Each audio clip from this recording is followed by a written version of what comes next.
All right, started here. So obviously, tough day. Cut downs always are rough. Having those conversations with the guys. Um, I'm proud of the 53 that we have set up going into the season. In terms of some designations, Jalen Johnson is going to come off NFI as he returns. Um, IR designated for return is going to be Travis Homer and Amon. So they'll be down for 4 weeks. And then for Zay Frazier, a little bit of a complicated deal because he's going to go on NFI. He had a situation that presented itself um, in a category that I would say personal. As we dug into it, try to help him out, uh, revealed itself as something that happened before he got here. So credit to our staff, finding the root cause of what he was going through. So he'll be down for the year, but he'll spend the time going to meetings in the weight room and with the medical staff, um, preparing for next season to get ready to play. So kind of a bummer on the front end, but I think because of everyone's hard work and care here, we got him on the right path. In terms of training camp, I thought Coach did a great job setting up training camp in terms of increasing the competition, the physicality. Felt like you could start seeing our identity take shape, even though we know that will really solidify itself as we get into the regular season. I thought it was very competitive on the roster. It made the cut down process difficult. I give a lot of credit to the players that worked extremely hard, but also our coaching staff. The staff did a wonderful job developing some players, putting them really ahead of the developmental curve, and in place to compete for starting positions, backup roles, and making the 53, which is always a good thing. We'll always continue to monitor the league in terms of calls with trades, waiver claims to see if is there any way to help our football team get better. I think in terms of our team specifically, I know there's a lot of questions O-line. I feel really good about that position now. The backups, we're going to go with 10.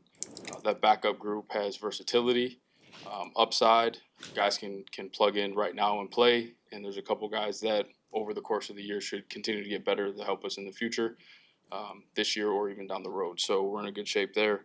And running back, that group's getting healthier. I know you all are out there, and there's just a few guys now that should look very different as we move forward. Each day should look different. Ben keeps putting different players back there too to shake it up and start some interesting conversations. So feel good about where we are, and I'll open up to questions. All right, with Jalen, what's the timeline for getting him back fully mixed in practice-wise?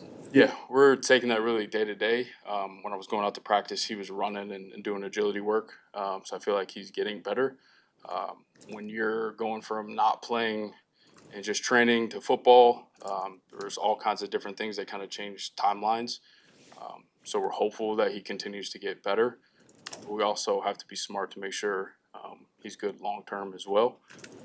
So we'll just take that day by day and really work through our medical staff to make sure we're doing right by Jalen.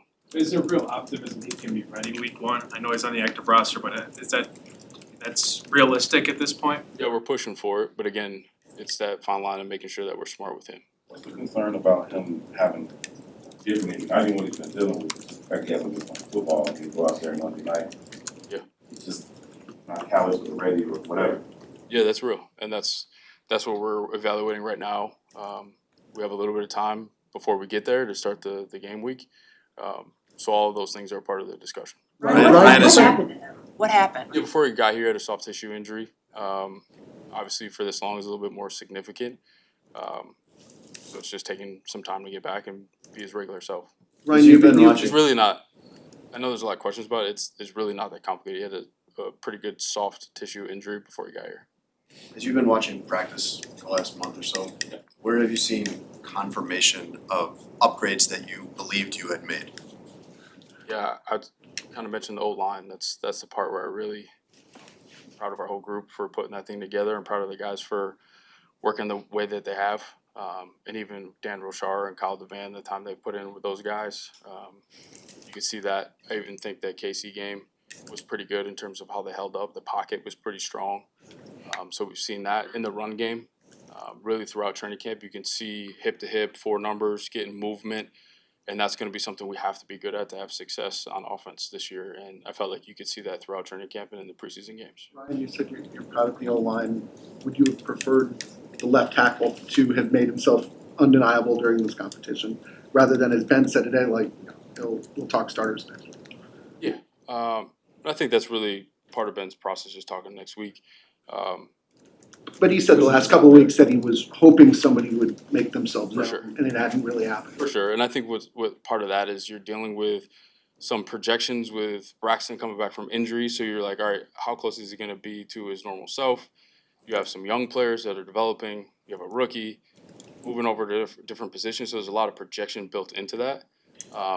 But I think as it came along, they all got better as we went. And we're going to have a lot of different options at really both left and right in our backup, swings, and really the versatility in that whole back end five. Those guys can play multiple positions, which I think I don't know for sure, but we're up there in terms of how many different combinations we've rolled out there for the last 3 years. So you want to make sure you have insurance that guys can play and they can play multiple positions when you're, dressing 8 guys for a game. So we should be in pretty good shape. Is there any Confidence in the pass rush with the group that you have on the line. I'm talking about getting after quarterback with four. Pretty good. I think this was the best training camp Montez Sweat's had. He's in really good shape, ready to go. I think Dexter's ready to make a move. And then when you put those guys together with Grady, who's been a great addition, not only on the field, but his leadership, that whole group has really lifted in terms of their play and their mentality. And then with Dennis, I'm sure there's things we haven't even seen yet in terms of him helping and enhancing and creating confusion to get to the quarterback. Ron, what's your evaluation of Caleb, what he was able to do in training camp in the preseason with Ben's tutelage along the way? Yeah, I think, there were some up and down moments, which was expected when a new system is coming in, and it's not easy. There's no wristbands. There's some foundational work that he had to work through as well. So there's some growing pains that happen.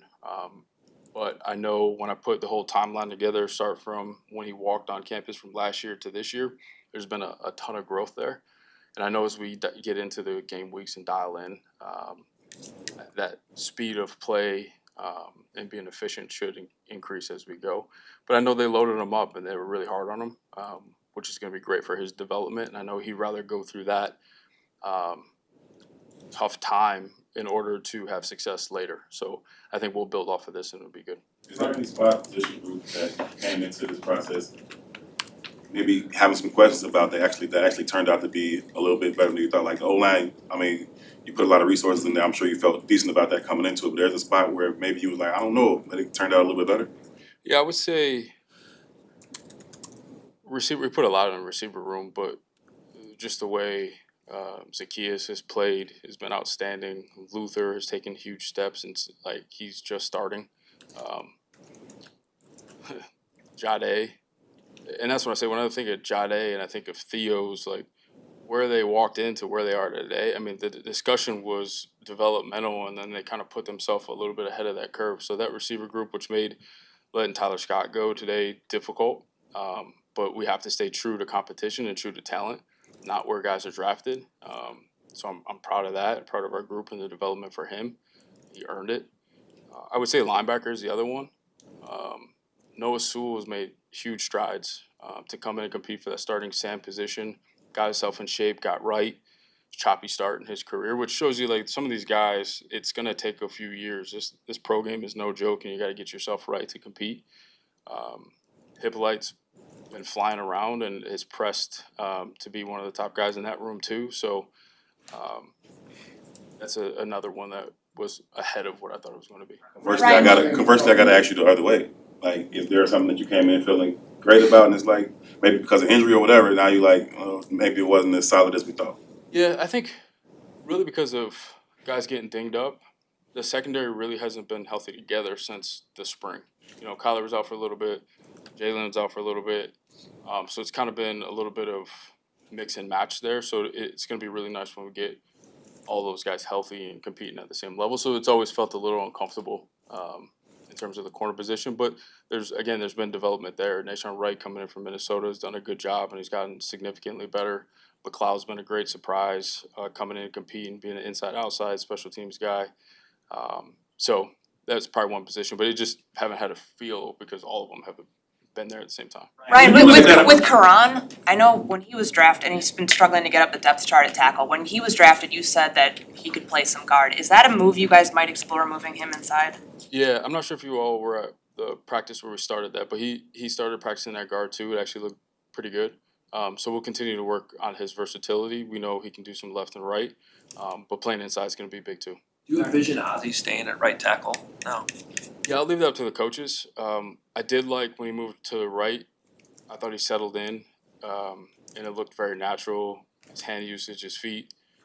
But it looked like that when he started out at left early. I think he just hit a rookie wall in the middle of camp there where things just kind of got all over the place, and he needed to settle in. And I think going back to watch that KC game, you could see things like slow down a little bit for him and his technique come back, because that was the best part of his game. It was like that dependability. His angles were right. His hands were right. He was in good positions and was very consistent.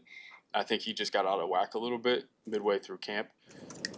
So again, just with Dan and Ben and Declan having great feel, moving them back to kind of home base, got him comfortable, and we'll continue to work on his development. Obviously, the initial 53, and it'll be fluid before you get to a practice in week 1. What do you enjoy as a GM about this next phase of kind of combing through the churn of the roster here in the next 5 or 6 days? Yeah, this is so on one end, it's difficult having hard conversations to get to 53. I think this next phase is a little bit. It's kind of like old school scouting. You have 1,000 guys on the waiver, and you go to work, and we'll be here all night. We've got food ordered, and we'll sit in the draft room all night, and we'll just dig, and we'll identify guys, and then we have great communication with our coaches, and we'll see if we can find some players that can help us on our 53 or even help on practice squad and just continue to elevate the entire team. It takes me back when I was in KC, the amount of transactions we had in that first year, just like our first year here, is a great opportunity to get better. It gets harder because the roster's better, so the spots are limited. But yeah, it's a lot of fun just searching, trying to find guys based on some traits or, there's certain teams that are really deep, one position, so we know they can't keep them all, and identifying which one of those guys could help us. I talked to one of my buddies on a different team that's really early in the draft order, and it's the same pride checked on him, and he's in the draft room just grinding away, trying to find guys to help his football team get started. So it's an exciting time. It's not as exciting as when we first started, though, just because you're not going to have 6 claims. It's just hard to do that, which is a good thing. You don't want that right now. So. Edge rusher opposite Montez Sweat, there were and are still some big names that are out there. Was there ever a thought from you to say, let's check on that and see if we can upgrade that position, or did you go through camp and say, I like what we have right now with Dio? Yeah, no, and I've said this before, we always will call and see what the situation is and then weigh that against, our short-term and long-term decision-making process, and does it make sense? What does it take to acquire a player? The player's here, what does it cost? And then say, okay, for where we are, is that something we want to do? We're also trying to find is it the right culture fit? Like, there's more levels to just grabbing the talent and bringing it in. There's some huge, there's some impact things that happen in your locker room and on the field and your salary cap that, yeah, it could give you a little burst of energy, but long term, does it make sense for you, or is it going to be a derailer down the road when you're trying to sustain? I want you to describe How much are you, where are Roshan and Manungai on their timelines? How much are you looking at the running back market? Yeah, their timelines, I feel good about their timeline. Kyle's coming along. Like I said, over the next few days, you'll probably see the practice field look a little bit different. So I got a lot of faith those guys will be ready to go, and if they're not, we'll still look out and see if there's guys there that can help us. Like I said, with Ben's creativity, who knows who will be lined up back there. So Ryan, this offseason, we talked about DeAndre Swift, needing to hit the hole on time and kind of just be a little more precise with everything. How have you seen that come along this offseason? And just in general, is the guy who may end up getting a lot of carries, is he the kind of running back that benefits from something like that? yeah, I thought you could just go back to the last preseason game. I know he didn't play in the second one. I thought he was very decisive with getting downhill and getting positive gains. There wasn't as much dancing with negative rushes, which is going to be big for us to stay on par with the chains and stay with positive gains there. So I feel like there's been improvement, which is a lot of credit, to EB. You don't have too much room to do too much other than the right thing with EB, so he's going to keep working with those guys to get better. And then in that room, I think Kyle's done some really good things too. I know he's got dinged up late with some soft tissue, but he should be fine. And his vision, his feel, the physicality that he runs with the ball, contact balance should help us big time. And then you get two different styles back there that you got to prepare for, which will be good. Thank you.